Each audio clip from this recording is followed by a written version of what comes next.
Each year, Americans throw away 242 pounds of food per person. That's about 1,400 calories per person per day, and roughly 1.3 billion tons of food per year. If you look at the United States, probably 90% of our food wastage occurs at the restaurant or at the consumer level, at home, in other words, compared to a lot of other countries where we may actually see, for instance, some of the sub-Saharan African countries, about 90% of their wastage occurs during distribution. They just have a lack of infrastructure in those countries. So only 10% of it that's thrown away is thrown away at the consumer level. Americans only spend about 7% of their income on food. Cheap food is something we take for granted, Morgan says. A lot of it's going to start with just a change in our practices at home.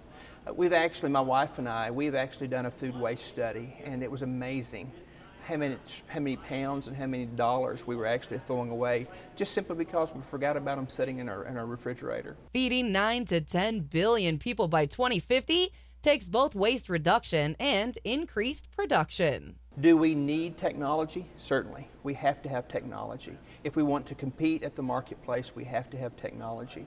We also have to find the fine balance in using those types of products to make sure that we still produce a product like certified Angus beef, for instance, that people buy certified Angus beef because it tastes like beef. It tastes good.